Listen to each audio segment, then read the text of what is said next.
clearing up some common misperceptions about board games.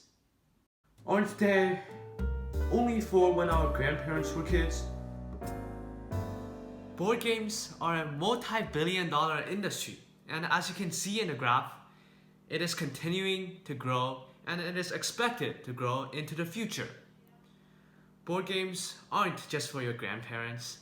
Even though they may not be as tech-savvy as video games, they are still extremely fun and they're getting more complicated and cooler than ever. Fine, people nowadays play it, but aren't they just for little kids? Board games are not just for kids. They're super complicated and interesting, which means that adults and other smart people can enjoy them too. We just did a review about Food Chain Magnet, which is a super strategic, complicated board game about building your own food chain. And it is a super long board game as well that everyone can enjoy. Many of these games are more complicated than Candyland. They're not as luck-based as Monopoly, and they're just a whole lot more fun.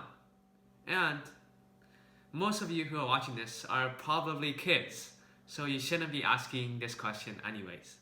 Aren't there just like 5 board games? Haha, nice joke! The board game industry is massive, churning out thousands of board games a year. There is an entire underground industry dedicated to producing board games. It just so happens that only a fortunate few realize how many board game gems there are, which means that if you want to be one of those fortunate few, you should continue watching our videos, as well as checking out other resources like Board Game Geek, which has a very comprehensive list of basically every board game in the world.